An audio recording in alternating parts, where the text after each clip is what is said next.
Merhaba dostlar, ben Deniz Sarı, YouTube kanalıma hoş geldiniz. Bugün Balıkesir Manyas'tayız. Herkesin YouTube'dan da tanıdığı üzere Yolcudur Abbas'la birlikteyiz. Deniz kardeşim hoş geldin. Hoş bulduk abi, nasılsın? İyisin? İyiyim vallahi, biliyorum ben sizin eniştenizim bir de. Evet, bu arada eniştemiz oluyor. Eşi de Tunceli Ovacıklı. Aslında Yolcudur Abbas'ı biz Ovacık'taki karavan videolarıyla tanıyoruz. Şimdi o aşamalara soracağız ama burada bir düzen kurmuş, bir köy evi yapmış ve koyunları var, tavukları var. Onunla evet, sohbet edeceğiz. Bir düzen kurmaya çalışıyoruz diyelim Deniz'im ya. Ben Yolcudur Abbas. Herkes YouTube'da o şekilde tanıyor. 2021 yılından beri YouTube'da karavan videolarım var, biliyordunuz. Sonra da bir köy hayatımız oldu ve köy hayatına geçiş yaptık. Ve burada aynı şekilde bir düzenimizi kurmaya çalışıyoruz. Gördüğünüz üzere zaten diğer videolarımızdan da bilindiği üzere evimiz bu şekilde. Biraz böyle köyün dışında ama tam bir kırsal hayatı yaşayıp kendimize burada bir ekosistem kurmaya çalışıyoruz. Kendimizi yettirebilecek, kendimizi geçindirebilecek bir sistem için çaba sarf ediyoruz. Pandemi sürecinden önce YouTube'da bir başka daha kanalımız vardı. Çadır kampı yapıyordum. Çadır kamplarına, bushcraft kamplara gidiyordum ama sonra karavan olunca herkesin bildiği üzere sonra karavan videolarına döndük ve Yolcudur Abbas oldu. Serüvenimiz aslında orada başladı. Yani bir tek Ovacık değildi. Sizleri ilgisini çeken yer belki oraydı. Ama ondan önce, çok önce 2 sene boyunca daha karavandaydık. Ege'de, Akdeniz'de çok güzel yerleri gezdim. Çok güzel yerleri dolaştım. Sonra Ovacık'a gittik eşimin sayesinde. Bir dönem tabii ki bir ayrılığımız vardı 2-3 yıl boyunca. Ben de çocuklarımdan ayrı kalmamak için onlarla beraber gittim. Orada yaşadıktan sonra bu tarafa geri dönüş yapıp böyle bir köy hayatına geçtik ve bunu YouTube kanalımızda da aynı şekilde paylaşmaya devam ettik ara ara. Evet. Daha sonra sen o Tunceli'den bu tarafa taşındın ve burada bir köy evi buldun, evet, satın aldın. Evet. Nasıl oldu? Biraz o süreci anlatabilir misin? Şimdi o sürecimiz şöyle oldu aslında. Neden geldiniz? Yani neden geldik? Eşimin işi dolayısıyla biz Tunceli'den çıkmak zorunda kaldık diyelim. Çünkü kışın o kadar çok zahmetli oluyordu ki o yol gidip gelmesi. Tunceli Ovacık'tan Antalya'ya, İstanbul'a ayda 2-3 sefer gidip gelmek zorunda kalıyordu işi gereği. Ve bu zor bir sürece bağlamaya başladı. Biz de annemler Ayvalık'ta oturuyordu. Annem dedi ki, kayınvalidem yani bu arada, annemdir benim. Dedi ki ya oğlum bu böyle olmuyor. Siz bu taraflara gelin. Bu taraflarda size bir ev bakalım. Buralara yerleşin, hem de yanımızda olursunuz, yamacımızda olursunuz. Bizim hikayemiz aslında öyle başladı. Ve sonra bu taraflara geldik. Çok gezdik, çok dolaştık. Balıkesir'in hemen hemen bütün ilçelerini, köylerini çoğunlukla olmak üzere Çanakkale tarafı hariç bayağı dolaştık. Sonra buradan tesadüf geçiyorduk. Tesadüf üzere yani tamamen. Hiç bilmiyorduk da buraları. Geçerken yoldan böyle yol boyundan gelirken burada bir satılık levhası gördük ve hikayemiz orada başladı. Aha. Yani yer arayışına girmiştiniz. Yer ararken burada bir tabela gördünüz ve aynen öyle. İlk tek katlı bir evdi. Tek katlıydı burası. Nasıldı zaten burası? Videomuzu baştan beri izleyenler biliyordur. Tek katlıydı burası. Tek kat bir ev, 600 metrekare bir arsanın içinde. İmarlı, yapı kayıtlı, elektriği, suyu olan bir evdi burası. Sonra geçen sene biz burayı bütün izinlerini aldıktan sonra 2. kata çevirdik ve bahçemizi biraz düzenledik. Sonra bir tavuk kümesi yaptık. Tavuk oldu önce, koyunlarımızdan önce. Tavuklar oldu. Ondan sonra yavaş yavaş etraf düzenlemelerine geçtik. Tabii ki köy hayatı, bunlara da değineceğiz ama köy hayatı bilindiği üzere öyle ben işi bıraktım geldim, ben köyde yaşıyorum artık, 5 parasız köyde yaşıyorum, bunlar hayal ürünü. Maddiyat lazım. Köyde yaşıyorsan para lazım. Para tabii ki her yerde lazım. Burada da lazım ve daha çok lazım bence. Bir düzen kurmaya çalışıyoruz dediğim gibi kendimizce. Hayvancılığa başladık bu süreç içerisinde. Koyunlarımız var. Yavaş yavaş gebe kalıp kuzu doğuyorlar. Biz de onları kasaplığa satıyoruz. Yavaş yavaş bu işe girdik. Burada bakın arkadaşlar. Evet, burada tavuklar var. Koyunlar var. Koyunlarımız Merinos, İl-de-France kırması. Bunlar zaten şu anda gebeler. Onların doğumları var 2 ay sonra. Onları bekliyoruz 2,5 ay sonra. Onların doğumu olacak. İlk etapta küçük bir şeyle başlamak istedik Deniz. Geçelim böyle biraz. Tabii. Onlar şimdi biraz senden ürkecekler. Kaçarlar. Şimdi biraz önce çok önemli bir şey söyledin. Dedin ki köyde yaşamak için para lazım dedin değil mi? Ya da ekonomik koşulların tabii ki kesinlikle uygun olması gerekiyor. Evet. Orada söylemek istediğin şey neydi? Yani biraz bize detay verebilir misin? Onu açayım tabii ki ya. Ya şimdi şöyle bir şey var. İnsanlar sosyal medya o kadar çok ki kendim de sosyal medyanın içinde olduğum için hep böyle kısa videolar ya da işte uzun videolar çıkıyor. İşimi bıraktım, beyaz yakalığı bıraktım, bütün gelirimi bıraktım, şehirden köye göç ettim. Bununla çok karşılaşıyoruz. İnsanlar buna kanıyorlar, aldanıyorlar. Arkadaşlar buradaki demek istediğim durum şu aslında Deniz. Parasız bir şekilde köye göç imkansız. Neden imkansız? Senin bir arsan yoksa, senin bir babadan dededen kalma yadigar bir köy evin yoksa, bunları karşılayabilmen için senin bir maddi gücün olması lazım.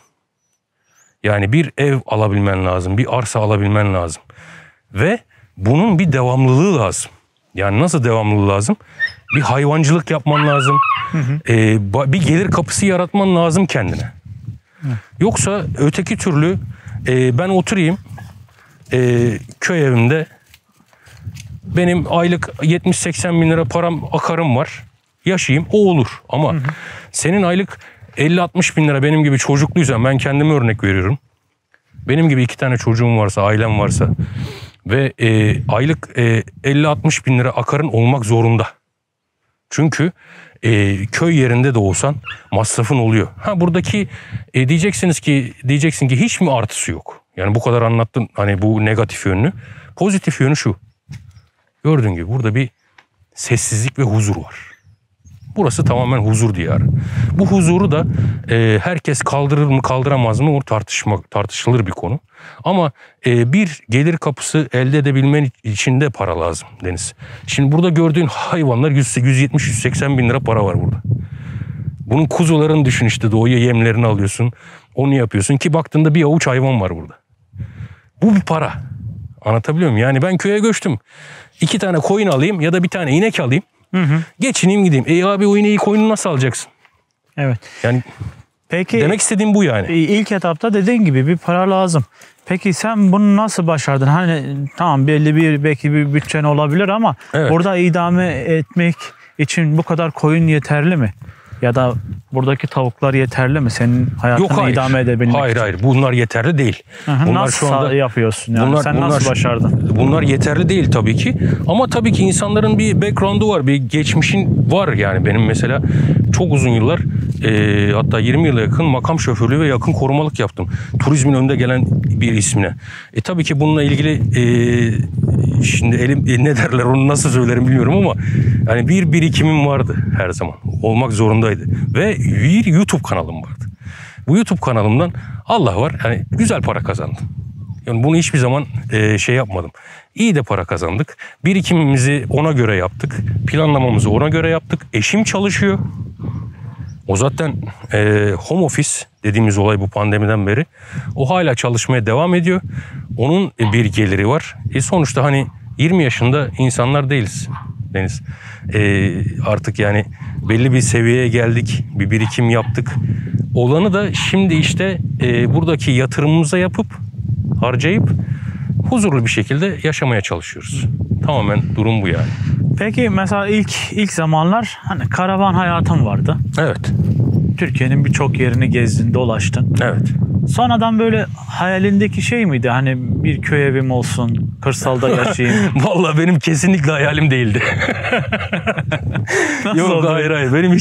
Benim ilk evlendiğimiz sıra eşimle, Allah razı olsun ondan, 2010'da bana demişti ki ya gel bir köy evine alalım. Köy evine yerleşelim. Bırak bu işleri de, sen de bırak, ben de bırak. Bir şeyler yapalım. Köyde yaşayalım demişti. Ben dedim ki ya arkadaş, ben lüks giyinmeyi seven bir adamım. Ben pahalı zevkleri olan bir adamım. Ben şehirde yaşamış, büyümüş bir adamım. Benim köyde ne alakam var dedim hep. Dedim ki yapamam dedim. Hiç olmaz. Çünkü gerçekten öyleydi yani. Hani diyorum ya, o zaman imkanımla, o zamanki düşüncemle şimdiki düşüncem çok farklı. Yok diyordum, olmaz diyordum. Ne zaman ki kırılma noktası, herkesin bir kırılma noktası vardır. Benim de kırılma noktam 2019 yılı oldu. 2019 yılında işimi bıraktım, eşimi bıraktım. Bütün hayatımdaki bütün her şeyi bıraktım ve sadece kendimle kaldım. Bu kendimle kaldığım sürede çok düşündüm. Bu bana çok büyük bir şanstı. Çok düşündüm. Ne olacak, nasıl olacak, nasıl ilerleyeceğiz? Artık bir şeylere hizmet etmekten çok yorulmuştum gerçekten. Ve bu süreç zarfında Ovacık'a gitmemiz, Tunceli'de yaşamamızın da çok büyük payı oldu bu hayatı seçmemizde. Çünkü eşim, eski eşim yani o zaman eski eşimdi. Orada bir köy evi tuttuk. Orada yaşadık. O hayatı gördüm. Çobanları görüyordum. İşte tavukları görüyordum. İnsanlar evlerinde besliyor. Çok hoşuma gitmişti. Sonra yavaş yavaş da bu bir sene bana çok işledi. Ve bu özgürlük de olunca o ruhta, o karavanda yaşadığındaki o özgürlük. Dedim ki ya biz de bir köy evi yapalım. Hani köy evimiz olsun. Biz de bir şeyler yapalım, üretelim dedim eşime. Eşim çok sevindi. Sonra dedi ki ya sen artık değişmişsin dedi. Ben anladım seni dedi. Doğru söylüyorsun dedim. Ve o şekilde başladı bizim hikayemizde. Bu içinde bulunduğun asma bahçesi. Evet. Komşunun ama şu anda idareten sen kullanıyorsun. Tabii ki. Şimdi hicar diye bir durum vardır. Arkadaşlar belki bilmeyenler olabilir, bilenler olabilir. Hicar sistemi vardır. Evet. Hicar sistemi tarla vasfındaki yerin kiralanmasına denir. Biz burayı komşumuzdan kiraladık hicarlık, yıllık. Cüzi rakamlar böyle aklına insanların gelmesin. Dönümü işte atıyorum 1250 lira, 1300 TL dönümü hicarlık yerlerin. İşte burası 4 dönüm yer. Yıllık işte 8-10 bin lira gibi bir rakama kiralıyorsun. Ben burada asmaların zaten şeyi bittik ama hayvanlar otluyor. Gezdiriyoruz, dolaştırıyoruz. Burada bir yürüme alanı oluyor tavuklarımızın, koyunlarımızın. Evet. İşte kuzular olduğu zaman rahat yayılıyor. Öyle bir şekilde kullanıyoruz. Çok burayı. iyi yapmışsın. Şimdi yoksa kendimizin değil yani. Evin bulunduğu yer 600 metrekare. 600 metrekare İçinde evi var. Şöyle de gösterelim arkadaşlar. Bakın arkasında bir koyun sayası var. Evet. Gördüğünüz gibi böyle koyunlar, tavuklar. Çocuklarınız bu arada nerede okuyor? Evet, çocuklarımız biz Manyaslıyız. Bu arada Manyas'ımıza hoş geldiniz. Ben şimdi bana soruyorlar nerelisin diye. Mesela çarşıda orada. Ben Manyaslıyım diyorum. Balıkesir Manyaslıyım. Bir tabir vardır. İnsanların doğduğu yer değil, doyduğu yer. Şimdi ben doyduğum yerde olduğum için ben buralıyım. Ovacık'tayken de Ovacıklıyım diyordum. Peki orayla burayı kıyasladığın zaman, tabii kıyaslamayı hiç sevmem de. Yani nasıldı ortam olarak? Hani oranın bu artıları vardı, buranın bu artıları, bu eksileri var dediğin şeyler oldu mu? O Tunceli'den mi bahsediyorsun? Tunceli'den ve buradan. Mesela oranın da muhakkak artısı vardır, buranın da vardır. Bu çok uçurum şeyleri var, farklar. Şimdi şöyle uçurum farkları var. Bir defa mevsimsel olarak, yani doğa ve mevsimsel olarak burası çok elverişli. Bir hayvancılık yapmaya, bir şeyler bakmaya burası çok elverişli bir yer. Ama kış şartlarında elverişli. Yaz şartlarında da tabii ki Tunceli Ovacık çok elverişli. İnsani olarak baktığımız zaman Tunceli Ovacık'ın insanları da çok güzel insanlar. Ben oralı değilim ama gittiğimde hiçbir sıkıntı yaşamadım. Güzel insanlar. Yaşanılabilir mi? Yaşanılabilir ama kışı çok sert. Gerçekten. O yönde bir şeyin olması lazım. Zaten yazın çok kalabalık oluyor. Kışın genelde oradaki kemik kadro kalıyor. Kemik yaşayan insanlar. Buranın da artısı ve eksisi şöyle. Buranın artısı dediğim gibi mevsimsel olarak rahat. Hayvancılık rahat yapılıyor. Bir sistem kurmak için güzel. Her yere yakın. Biz İstanbul'a çok yakınız. İzmir'e yakınız. Hani çevre illerimize çok yakın. Ulaşım problemin yok. Malum biliyorsun Ovacık'ta bir kar yağdığında hiçbir yere gidemiyorsun. Yollar kilitleniyor. Her yer kapanıyor. Tabii. Bir de yolları tehlikeli. Biraz yollar da. Zaten Munzur Vadisi'nden geçmek yürek ister kışın. Bence Türkiye'nin en tehlikeli yollardan biri. Yani gerçekten ben şoförüm diyen o yolda kışın gidemez o karda buzda. Çünkü bir tarafın Munzur akıyor deli gibi ve yılda kaç kişi düşüp orada arabayla uçup bulunamıyor. Yani çok Munzur çok güzel ama çok tehlikeli o yol. Ama dediğim gibi doğası zaten orası apayrı tartışılmaz. Buranın doğası ayrı, oranın doğası çok ayrı. Yani çok uç noktalarda ikisi de. Ama dediğim gibi bizim için şu anda olumlu olan yönleri buradaki mevsimsel hayatımız. Buranın da insanları mükemmel. Yani gerçekten mükemmel insanlar. Hiçbir zaman biz yadırganmadık. Hiçbir zaman bizi ötelemediler. Genelde köy hayatlarında böyle olur. Bazı yerlerde. Özellikle böyle çok popüler olan yerlerde insanlar şey olur böyle. Ötelerler. Yani içlerini almak istemezler. Allah'a şükür bizim pek öyle problemimiz olmadı. Yani memnunsunuz. Çocuklar da burada Manyas'a gidiyor. Taşımalı eğitim mi var? Tabii Kendiniz ki. mi bırakıyorsunuz? Burada taşımalı eğitim var. Köy merkezinden sabah saatlerinde servis kalkıyor. Öğleden sonra servis geliyor. Çocuklarımız aynı o şekilde taşımalı eğitimde gidip geliyorlar. O konuda tabii ki çok iyi. Yemeklerini veriyorlar. O da köyde olduğumuz için, uzun süre olduğu için onları da karşılıyor devletimiz sağ olsun. O konuda çocuklarımız da rahat. Evet. Bir defa bizim bir AVM'miz burası. Onu hemen söyleyeyim. Çocuklarla canımız sıkılınca baba bizi AVM'ye götür diyorlar. Hemen buraya getiriyorum. Böyle geziyoruz. Normal yumurtayı topluyorsunuz tabii. Tabii. Kedileriniz var. Bak yani biz burada var. barış içinde yaşıyoruz. Kediler, tavuklarla beraber. 2 tane yeni misafirimiz var. Köpeğimiz var. Köpekler de çok Onlar tatlı. geldi. Onlar Sivas mangal köpeği. Ben mangal köpeği diyorum onlara. Koyunlarınız var. Güzel. Ya işte Hakikaten. bu aslında şimdi ben 100 tane koyun da alabilirdim Deniz. Yani öyle bir şeyim yok, sıkıntım. Maddi olarak. Şimdi bu koyunun tanesi 18-20 bin lira. Ben 100 tane de alabilirdim. Ama ben bilmediğim bir işe girdim. Şimdi insanlar bunu yapıp köylerde sıkıntı yaşıyorlar. Bilmediğim bir işe girerken ufaktan girmek lazım diye düşünerek mantıklı bir şekilde yaklaştık. 3 taneyle başladık. 4 taneyle başladık. 8 tane oldu. 8 Başka tane iş yapıyor musun? Arıcılıktan hayır. sanki bahsettin. Arıcılık da var. Onu O da var. söylemedin. Hemen kovanlarımız orada diğer tarafta. Onu da uzaktan gider çekeriz. Kaç kovanın var? Yaklaşık 30-32 tane kovan var. Onu da komşumuzla beraber yapıyoruz. 3-4 kovanla başladım ben ona. Ondan sonra onları bana böldü. Çoğalttık, bir şeyler yaptık. Bayağı şimdi 32-33'e yakın kovanımız var. Taşımalı falan bir yere götürmüyorsunuz Yok değil hayır, mi? Sabit arıcılık. Sabit buranın. Hiçbir şey vermiyoruz. Yani şeker vermiyoruz. Balakım zamanı şeker vermiyoruz. Kendi balımızı kendimiz alıyoruz. Buradan mutlu olduğunuzu ben anladım. Vallahi yani biz özellikle çok mutluyuz. aileyle birlikte olmanız, eşinizle barışmanız, Kesinlikle. çocuklarınızın Şimdi mutlu bir şekilde okula gidip gelmesi güzel bir şey. ben şunu söylemek istiyorum. Tek kelime edeceğim. Aileden başkası yalan. Aile. Bu hayatta en önemli şey. Bak, her şey önemlidir ama aile en önemli şeydir bence. Ben kendisini ailesinin daha önceden değerini bilmeyen bir adam olarak söylüyorum. Aile çok önemli bir şey. Yani ailen varsa sen varsın. Estağfurullah. Yani insanın tabii ki bazen sorunları da olabilir. Ya tabii ki. Sıkıntıları da olabilir. Ama önemli olan bunları aşmak. Aynen öyle. Bunları çözmek. Kesinlikle. Bunu siz başarmışsınız. Önemli olan da bu zaten. Yani burada güzel bir hayat kurmuşsunuz ama belli bir dönem böyle bir YouTube'dan uzaklaşmışsın. Ben evet. senin takipçin olarak onu ben de senin takipçinim valla. Eskiden biz seninle tanışmadan önce de ben seni izliyordum. Bana çok samimi geliyorsun, ben onu söyleyeyim. Yani senin sohbetin, karşıya sorduğun soru zaten o sen görünmesen bile senin karşıya hitabetin ve sorduğun sorularla senin samimiyetini eminim ki senin izleyicilerine geçiyordur. Ben seni çok samimi bulduğumdan seninle tanışmadan önce de izliyordum ki eşimle hemşerisiniz. O bana buraya geldiğimizde söylemişti. Burada bu tarafta deniz var. Hemşerimizmiş bak, hani bir tanışalım diye. Ben o zaman ben dedim ki Deniz'i takip ediyorum dedim. Keşke daha önce söyleseydin. Yani bu samimiyeti yakaladığımız için ben YouTube konusuna da gelince evet ben bir süre çekmedim. Video da çekmedim, paylaşmadım da. Ama şimdi öyle bir şey oluyor ki Deniz, burada öyle bir yoğunluk oluyor ki işe dalıyorsun. Çekmek istemiyorsun. Bir de bana artık 2019'dan beri YouTube'da video çektiğim için hani o diyorlar, biz onu konuşmuştuk, neydi? Algoritma mı? Yok, algoritma değil. Hani o yorgunluk geliyor.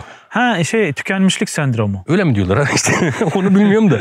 Çekmek istemiyorsun ya bir şey, hani yapamıyorsun. Sürekli aynı şeyi yapınca insan bir şeye düşüyor. Yani ya sürekli aynı şey de değil mesele. Şimdi insanlar öyle bir yorumlarda bulunuyor ki diyor ki ya Abbas diyor ya da Deniz diyor, ben senin diyor sohbetini dinlemek istiyorum. Senin ne çektiğin benim için önemli değil diyen insan çok.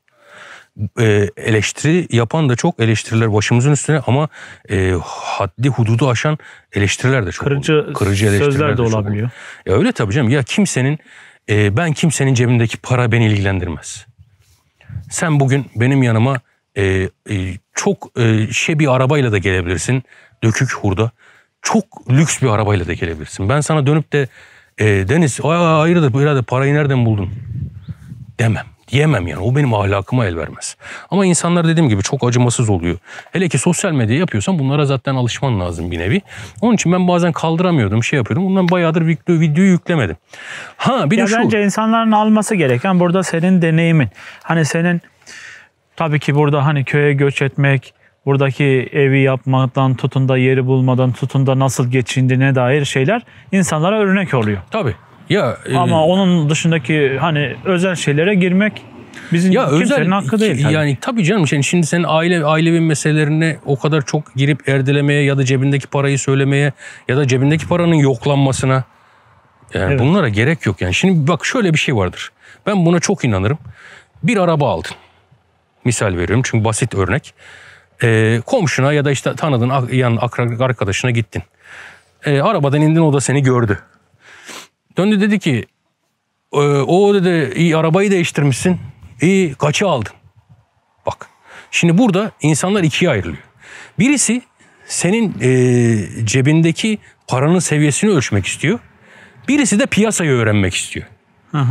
Anlatabiliyor muyum? Yani burada o sıkıntı. Ben bu sohbet güzele gitmiyor. Ama şudur. Usul aslında şudur. Almışsın inmişsin arabadan. Ya kardeşim hayırlı olsun. Allah kaza bela vermesin. İyi yaptın ya senin diğeri eskiydi değiştirdin. Demek var bir de. İş maddiyata döndüğü zaman arada fesatlık oluyor. Anlatabiliyor muyum? Yani ulan bu nasıl yaptı? Bunu nasıl aldı da ben alamıyorum'a dönüyor. Yani bunu soran insanlara sorduğun zaman ya ben piyasayı öğrenmek istiyorum. Halbuki burada mesela Abbas hocam var işte böyle bir şeyi başarmış, köye taşınmış ya da kırsalda yaşamayı başarmış bir insan.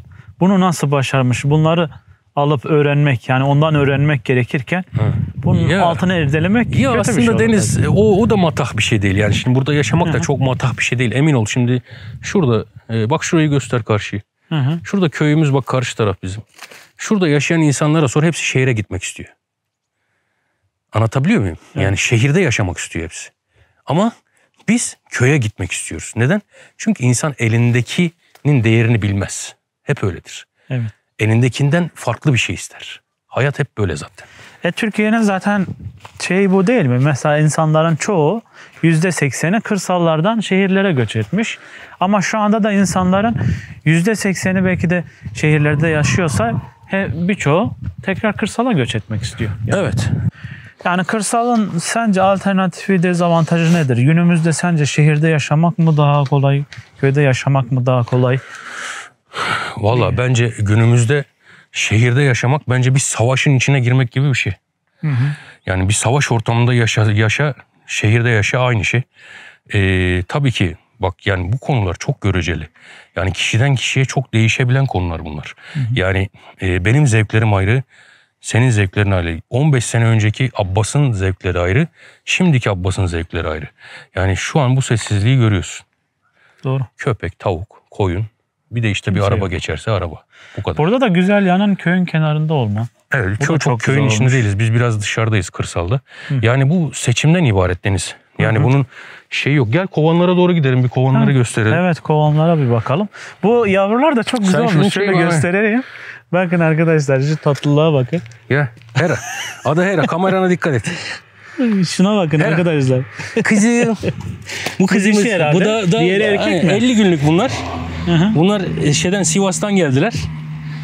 50 günlük yavru bunlar. 55 gün bu oldu. Diğeri 50 günlük bir hafta var aralarında. Ya kızım. Bunlar yeni yoldaşlarımız. Daha önce iki tane sahiplenmiştik biz sokaktan.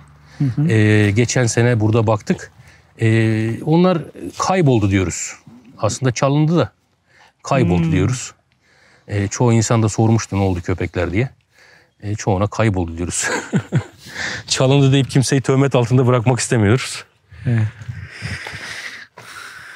Şöyle geçelim kovanları bir hemen uzaktan çekelim. Uzaktan görelim. Daha önce arıcılık deneyimin var mıydı yoksa buradan mı böyle bir şey? Deniz hiç ne arıcılık deneyimim var benim ne hayvan deneyimim var. Hiçbir deneyimim yoktu. Ben sıfırdan yapıyoruz. Sıfırdan başladık. Herhangi bir tanıdığım ya da herhangi bir kimse yoktu. Sadece buraya geldiğimde bir tane komşum var bak. Hemen şu karşıdaki evde. O komşum bana yardımcı oldu. Şimdi bir işe başlarken de dediğiniz gibi yani ufaktan küçük küçük başlamak en iyisi değil mi? Benim mantığıma uyan o. Yani çünkü bilmediğin bir işe giriyorsan bütün paranı harcayamazsın diyorum ya, çok ayrıntılı bir konu. Şimdi hayvanı almak problem değil. Evet. Hayvan bugün cebinde 200 bin lira paran olsun, gider hayvan alır küçük bir sürü yaparsın benim gibi. Önemli olan onun yemeğini karşılayabilmek, onun alanını karşılayabilmek, masrafını karşılayabilmek. İlacı, veterineri, yem parası bugün dünya olmuş. Bir torba yem 700-800 lira. Yani bunları karşılayabilmek önemli. Yoksa 100 tane de hayvan alırdım ben. Ama yemini karşılayamadıktan sonra olmuyor. Çok yaklaşmayalım yine. Gerçi sen de arıcısın biliyorsun. Yok fark etmez. Ben arı vursa da olur benim için. Vitamin apitera. Vallahi apitera. Beni bu sene bir soktular bal akımında. O zaman sen hasta olmazsın bu sene. Var ya, belki bir koloni soktu beni. Çok fena oldu. Bu sene hasta olmazsın abi sen. Arılığımız böyle. Çok güzel. Biz burayı komşumuzla beraber yapıyoruz. Gürdoğan amcamız, videolardan bilen arkadaşlar var. Beraber bakıyoruz. Çiçek balı mı oluyor burada? Burada tabii Şöyle çiçek biraz balı. daha gelelim abi. Gel. Şurası iyi. Çoğunlukla çiçek balı var burada. Burada çok yabani bitkiler çok. Yabani bitkilere belli bir zamanda gidiyorlar. Şimdi onu tam hatırlayamadım. Karaçalı. Karaçalı balı dedikleri bir bal var. Gerçekten çok lezzetli, çok güzel. Haziran ayında falan oluyor değil mi? Evet. O karaçalının balı çok güzel. Gün doğdu. Ayçiçeği. Ayçiçeği balı var. Burada gün doğdu diyorlar. Yani biz aslında gün doğdu demek daha mantıklı ayçiçeği. Gün doğdu tabii. Çünkü ayda doğmuyor. Ya bizim işte gün doğdu diyoruz. Güne bakan. Güne bakan, gün doğdu, güne bakan. O çiçeklerden, onlardan çok getiriyorlar polen ve balı. Peki burada nasıl böyle arıdan verim alabildiniz mi? Bu sene nasıldı durumu? Ya biz tabii ki komşumuzla beraber ortak yaptığımız için çoğu satıldı. Ve kendimize olan 3-4 kovanı da kendimize ayırdık. Onların kendimize balımızı aldık. Yani şükür çocukların yiyeceği, bizim de kışın yiyeceğimiz balımız çıktı. Biz yapmıyoruz yani, ben satış kısmına ben bakmıyorum, ilgilenmiyorum. Komşumun hazır zaten kendisinin müşterisi var. Oradan. Onlar gelip toplu bir şekilde alıp götürüyorlar. Yani sadece ben de bu sene yeniyim yani, ben de burada. Şu benim 2 kovan denemelik. Ben bunda hiç ilaçsız ve şekersiz yapıyorum. Bunları, buradan çıkan balları çocuklara yediriyorum. Yani hiç katkı maddesi bir şey vermeden. Tabii orada yapılan şeylerde illaki işte ilacıdır, şeydir, kullanılmıyor dersem yalan olur. Ama buraya hiç varroa ile bile ilaç vermiyorum. Yani sadece doğal kendi haline bırakıyorum. Peki o varroa ile mücadeleyi mi? Mücadeleyi doğal yöntemlerle yapıyorum. Portakal kabukları, işte kekik, nane, bu tütsüler. İşte içine şu anda bir talaş koydum. Talaşlı lavantalı, talaşlı böyle naneli bir tütsü yaptım. Isırgan otu da oluyor. Buralarda vardır. Var. Isırgan otu da koyuyorum, öyle yapıyorum. Onları kovanın içine koyuyorum. Buna yani varroa'ya ilaç, damlatma ilaçları var. Onları kullanmıyorum buna.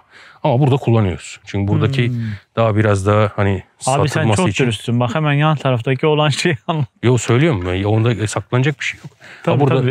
En doğrusunu çünkü yapıyorsun. Burada kovan sayısı fazla. Burada ticari bir amaç var. Bu 2 kovanda ticari amaç yok. Bu 2 kovanda yemek, ben yiyeyim de bir deneyeyim bir de dedim. Hani bunu denemelik yapıyorum.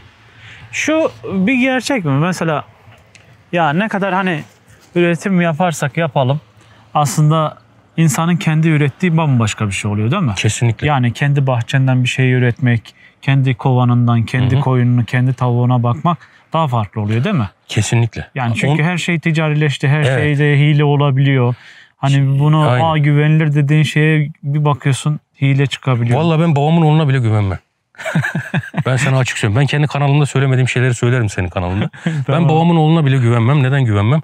Çünkü artık öyle bir dünyada yaşıyoruz ki her şey sahtekarlıkla gidiyor.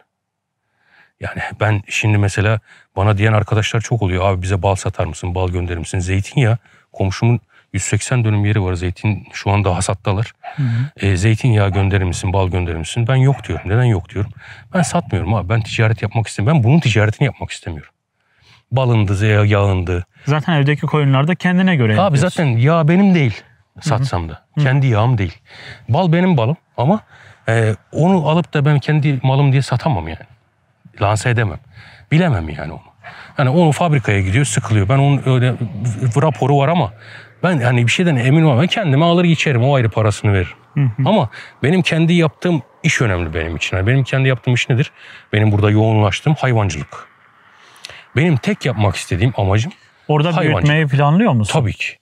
Hayvancılıkta büyütmeyi. Şimdi kısmetse işte bir arsa bakıyorum. Bir arsa alırsam içine seneye bir hayvan damı yapıp güzel koyunlarımı daha çok böyle koyun küçükbaş işine girip oradan devam etmek istiyorum. Buradan Manyas'a mesela şehir merkezine kaç kilometresiniz? Bulunduğunuz köyden? 20-22 kilometre kadarız. Ama düz yol, yakınsınız yani. Tabii. Ya bak, yani her şeye, imkanlara çok şöyle kıyız. Asfaltın üstündeyiz yani. Şöyle. Yani arkadaşlar. Hem köydeyiz hem köyün dışındayız. Evet.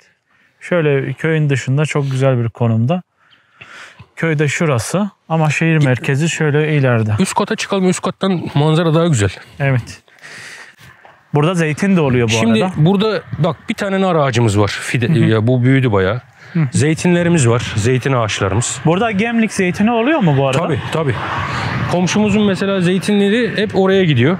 Bu arada zaten Bursa'ya çok yakın bir mesafedesiniz. Tabii, kesinlikle. Onun için burada Marmara iklimi herhalde hüküm sürüyor. Biz konumumuz Güney Marmara. Tam. Yani şu an bulunduğumuz konum Güney Marmara'dayız. Marmara iklimi, İstanbul iklimi, oraları alıyoruz. Kar yağar. Geçen kış bir hafta kar yağdı. Çok yağmaz, 10 santim 15 santim. Eskiden çok yağıyormuş. Ama şimdi o karlar yok. Baraj yapılmış. Barajlar var. O kesmiş bayağı. Doğa artık kendini yenileyemiyor maalesef. Ya zeytin ağaçlarımız var. Bu sene bahçemize çok konsantre olamadık. Eşimin burada bostan yapıyor. Orada bostan alanımız burası. Biberler işte bu sene bayağı bostandan aldık. Domatesler, biberler, marullar, işte brokoli var şu anda bahçede. Hobi olarak hem de yiyeceğimiz şeyler çıkıyor. Toprakla uğraşırsan yaşlanmazsın hesabı. Hanımın da şurada gördüğün gibi kıvırcıklar yeni ekilmiş daha, marullar. İşte soğanlar var bak orada. İşte sarımsak ekmiş aşağı. Evet, ne güzel işte. Bu sene bostanımız bu şekilde oldu. Kargoda geliyor bakın arkadaşlar. Vallahi. Abi PTT geliyor buraya. Çok iyi. Evet, güzel insan. Arabayı da aldın adamdan. Kral ne yapıyorsun ya? Vallahi billahi helal lan. Nasılsın Ramazan? Allah be. Selamünaleyküm. Aleykümselam. Yapıyoruz abi siz böyle. İyi, arkadaşım video çekiyor YouTube'a. Yapıyor. He. Biz de denk geldik ha. Nasılsın, iyi misin? Bu aslan yavrusu. Nasıl? Sivas mangal köpeği. Ama şey belli. Mangal, kangal değil mangal. Tamam. 50 günlük bunlar da. Oo, Geç. Bak Geç. duruşu kafasından. Geç dur al Cem'i. Bak bunlar anladılar mamaları geldi. Tabii o kokuyu almıştır o streçte de olsa. Ben hemen şunları atayım depoya. Gel depoya da bak. Bak burayı da ben kendim yaptım. Ha evet. Depo kısmına. yan tarafı. Ya şimdi bak köyde yaşıyorsan elin çekiç tutacak. Her işi dışarıdan çağıramazsın. Buraya da dışarıdan kimse gelmiyor. Ya çok beceriksizsek abi bu konuda? Abi yaşama köyde. Bak direkt söylüyorum, yaşama. Çünkü parayın yetmez. Şimdi abi burada kömürlerim var. Ya Isınma burası bizim sistemlerini hep yapmışsın burada. Tabii burası şeydi. Topraktı burası, aynı bura gibi. Burayı işte evi ikinci katı yaptıktan sonra buraya demirleri aldım, saçları aldım, kapattım. Daha önce içeride sobamız vardı, odun sobası. Odun sobası Ovacık'ta da kullandık, çok zordu. Biz de ne yapalım dedik, kalorifer yapalım. Kalorifer sistemi kurduk. Rahat ettik. Kömürümüzü koyuyoruz. Burada 2 ton su depom var. Köylerde en büyük sıkıntılardan biri de sudur. Unutmayın. Su çok sık kesilir. Neden? Hatlar eski. Bir depo koyduk 2 ton. Bir tane hidrofor koyduk. Basınç tankı koyduk. Evde suyun kesildiğini anlamıyoruz artık. İlk geldiğimiz sene Kaç tonluk abi? Su? 2 ton. 2 tonluk. Aha, yetiyor. Çok da bile. İlk geldiğimiz sene kışın sabah kalkıyorduk. Çocuklar okula gidecek. Çeşmeyi bir açıyorsun, su yok. Komşulara soruyoruz. Diyoruz ki ya su akıyor mu? Onlar akıyor bizde diyor. Nasıl akıyor abi? Depo var bizde. Dedim ki tamam, biz hemen buraya bir depo yapmamız lazım. Çünkü köydeki her evin su deposu var. Burada peki su sıkıntı oluyor mu yani? Evet oluyor. Burada çünkü Gönen'deki su kanalları da bu sene kurudu. Bu sene su sıkıntımız var. Aynı şey gibi, yani İzmir bölgesi gibi. Su sıkıntılarımız var. Bursa'da da bu sıkıntı oldu. Bu sene bayağı yağmurlar da eskisi gibi baksana, yağmur. şimdi burası geçen sene bu zamanlar yağmurdan dışarı çıkamazdık. Şimdi hava çok fena yani. Mevsim dediğim gibi gittikçe değişiyor. Her şey değişiyor. Bir yukarıdan bakalım, gel bak üst kattan. Tamam. Ben de ilgiyle böyle Abbas hocamın anlattıklarını dinliyorum. Şöyle arkadaşlar. seni önden alalım. Yine tabii ki sizin de merak ettiğiniz sorular olursa hem benim YouTube kanalımda istersen şöyle de yapabiliriz. Diyecekler, hemen söyleyeyim. Parayı nereden buldun? Yok canım, öyle bir şey demezler. Sonuçta YouTube videoları çekiyorsun. Ya, eskiden bir birikimin de var. Deniz kardeşim, samimi bir şey söyleyeyim mi? Tabii. Ben bir tane videomdan 700 bin lira para kazandım. O Ovacık'ta kar videosu değil mi? Evet. Ve ondan sonra 500 bin, 700 bin, 800 bin, 1 milyon izlenen videolarım var. Allah razı olsun. Ben oradan çok ekmeğini yedim. Buradan o zaman teşekkür edelim izleyenlere. Bu sistemi kurmaya çok yardımcı oldu. Bakın, şöyle bir bahçesi olan güzel bir yerde yaşıyorlar. Asfalt yola da cephesiniz. Evet. Konumunuz çok güzel ya. Vallahi muazzam bir konu. Tabii arkadaşlar, şimdi şeyi vermiyoruz. Hani burada Abbas hocam özellikle benden rica etti. Dedi ki konum vermeyelim. Evet. Yani Manyas'ta yaşıyorlar ama bazen insanlar randevusuz gelebiliyorlar. Yani mesela müsait olmuyor. Randevusuz bir şekilde bir bakıyorsun pat diye geliyor birisi. Ben insan sevmiyorum abi. Ondan Bir şey dolayı. diyeceğim. Harbi yok gerçekten. Ben son zamanlarda bunu dürüstçe ben kendi kanalımda da söylüyorum. Instagram'ımda da söylüyorum. Ben insan sevmiyorum. İnsan gibi insan seviyorum. Yani insan gibi insan olacak. Herkes iki ayaklı bizim camiamız. Evet. Ama insan olmayan çok insan var. Onun için ben kendi namahremimi, kendi mahremimi, yani adresini nokta atışı vermiyorum. Çünkü takipçilerimiz de tabii mübalağa yapıyoruz, yanlış anlaşılmasın. Takipçiler, izleyenler de şunu anlasın istiyorum. İnsanlar şeytan kılığında. Evet. İyi niyetli mi geliyor, kötü niyetli mi geliyor evine, yani hanene? bundan sizi tenzih ederiz arkadaşlar. Tabii hani ki. Bazen kötü niyetli insanlar da olabilir. Bilemiyorsun Deniz. O kendini korumak amacıyla böyle bir yola girmişler. girmişler. Karpuz değil abi, koklayamıyoruz yani. Hani olmuyor. Tabii. Yani burası bizim evimiz. Çoluğumuz çocuğumuz var. Bir de şöyle bir şey var arkadaşlar. Hani normalde biz böyle videolar çekiyoruz ama hani sanki hiçbir işimiz yok. Böyle aylak aylak geziyormuşuz şeyi uyandırıyor bazı insanlarda. O da ne yapıyor? İşte hani gitsek hemen müsaitmiş gibi ya da boşmuş gibi gözüyle bakıyor. Öyle tabii canım. Senin özel işin olabilir. Bir defa herkese kapını açmaman lazım. Öyle söyleyeyim. Evet. Gönül kapımız açık herkese. Evet. Gönülden açık. Yani Abbas hocam zaten YouTube kanalı var, Instagram hesabı var. Yolcudur Abbas hesabından kendisine ulaşabilirsiniz. Zaten bu videomuzu da ortak bir şekilde etiketleyeceğim. Benim YouTube kanalıma destek veren, abone olan kişiler, herkes aynı zamanda Abbas hocama da destek verirlerse teşekkür ederiz. Ama Instagram'dan falan ulaşamazlar, bana söyleyeyim. Instagram'dan yok muydu? Var da ben bakmam mesaja falan. Abi bak ben öyle söyleyeyim. Ben yok ya. Çünkü burada bir mesaisi var arkadaşlar. Şöyle tekrar göstereyim bakın. Yok ben şimdi bakmam ben mesaja falan. Çoğu da arkadaş zaten YouTube'da yazıyorlar. Abi mesaj yazıyoruz, bakmıyorsun. Abi ben bakmıyorum mesaja falan. Çünkü gerçekten hani kafam farklı şeyle çalışıyor. Ama şey yapıyorsun değil mi? Deneyimlerini yani sen YouTube'da çektiğin videolarda paylaşıyorsun. Tabii. Hayır. Yani. O öyle bir şey yok. YouTube'da burada yaşadığım hayatı senle şu anda nasıl çekiyorsak aynı şekilde çekiyorum. Günlük rutinim, yaptığım işler, işte ne yapıyorsam onu yayınlıyorum aynı şekilde. Ya da bir koyunu aldım, kaç paraya alıyorum, kaç paraya satabiliyorum. Ya ben böyle teknik konulara da girebiliyor musun? Teknik konu değil. Ona cevap, yani yorum gelirse cevaplıyorum. Ama ben böyle çok parasal konulara girmiyorum Deniz. Sevmiyorum çünkü. Hani parasal maddi konuları oturup insanlara anlatmaya. Abi sen nasıl yaptın, bize söyle, biz de yapalım. Ya benim yaptığım formülle, benim yaptığım durumla sana uyup uymayacağını nereden biliyorsun?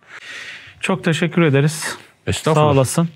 Benim sormadığım, senin söylemek istediğin bir şey var mı? Çok fazla da videoyu uzatmak istemiyorum. Yok, problem yok. Benim söylemek istediğim, benim tek demek istediğim köy hayatına yerleşecek olan konseptimiz köy hayatı. Şu anda çektiğimiz, yaşadığımız hayat da bu. Benim demek istediğim şu var. Arkadaşlar, bazı insanların kötü, yani yanlış bir şekilde lanse ettiğine köy hayatına inanmasınlar. Ben köye geleyim, işimi bırakayım, yine başta dediğim gibi 2 kuruşa geçinirim hatasına düşmesinler. Tek isteğim o. Köy hayatı kolay bir hayat değil ama bir taraftan da çok zevkli bir hayattır. Yaşamak isteyene. Yani köye gelecek kişilerin altyapısını önceden planlayıp oluşturması, iyi oluşturması lazım. Tabii kesinlikle ve gittiği köyleri bence yani iyi seçmeleri lazım. Gidip bakın bunu kesinlikle söylüyorum.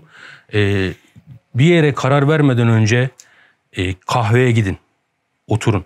Bir selam aleyküm deyin. Bir çay için. Bir tanışın. İnsanlar sizi nasıl karşılıyor? Nasıl tepki veriyor? Ya şurada Ahmet'in bir evi var satıyor, onu alacağım, ne diyorsunuz? Hani kim oturuyordu burada daha önce? Bir sorun. Bir oranın havasını koklayın. Zaten orada alacağınız tepkiden anlıyorsunuz orada yaşanıp yaşanmayacağını. Bir de insanlar gösterilen videolarda gösterilen köy hayatıyla bizim yaşadığımız hayatın, köy hayatının arasında dağlar kadar fark var şu anda. Neden dağlar kadar fark var? Sizler Ege'nin ya da Muğla'nın çok tatlı, çok güzel, orası da bizim memleketimiz, köylerini görüyorsunuz. İşte canlı, kımıl kımıl. İşte her tarafta orkideler, her tarafta işte saklamentler, işte bir sürü çiçekler. Çok güzel ama köy hayatı o değil. Yani herkesin tercihidir. Şöyle o değil. Oradaki yaşayacak insan şöyle olması lazım bana göre. Emekli, aylık maaşını alan, hiçbir işe bulaşmayan, tavuğa bile, koyuna bulaşmayan insanlar orada yaşayabilir. Ama ben Muğla'nın Ege'nin bir yerinde bir köy aldım, hayvancılık yapayım, işte onu yapayım, bunu yapayım dersen öyle oralarda olmuyor iş. Yani burası gerçek bir köy hayatı. Onu söyleyeyim. Tabii, aynen. Yani oradaki köy hayatı farklı. Ne kadar deniz kıyısına gidersen köyden o kadar çok uzaklaşıyorsun. Ben sana onu söyleyeyim. Evet. Kimin ne beklediğine bağlı. Bir de aslında. aynen. Bir de ona bağlı. Belki bazen insanlar köye gelir sadece havası için gelir. Yani. Sadece yatmak için gelir. Ne istediğinle alakalı bir şey aslında. Yani illa herkes koyun, keçi, tavuk yok öyle bir şey yok. Aynen öyle. Bak tamamen ne istediğinle alakalı bir şey. Umarım insanlar bunu iyi tartıp, iyi düşünüp, iyi bir şekilde herkesin deneyimi farklıdır. Plana projeye sokarlar. Ama sen çok yer geziyorsun, çok insanla tanışıyorsun. Senin konseptin gereği farklı yerlerde farklı videolar çekiyorsun. Senin de tecrüben aslında şimdi artık daha iyi anlıyorsun. Ama bir köy hayatı, gerçek köy hayatı yaşamak istiyorsan, hani ben hem yetiştiricilik yapayım, hem milli servete katkım olsun, hem geçineyim istiyorsan, tabii ki kırsal bölgedeki köyler daha çok iç açıcı oluyor. Şu anda kamera önünde nasıl görüyorsanız, arkasında da o şekilde. Eyvallah. Çok teşekkür ederim. Her şey için çok sağ olun. Estağfurullah. Tüm izleyenlerine, tüm seni takip eden dostlara da buradan selamlar olsun. Bugünlük bu kadar bizden. Bir sonraki videomuzda görüşmek dileğiyle. Hoşça kalın. Selamlar, sevgiler. Hoşça kalın. Görüşürüz.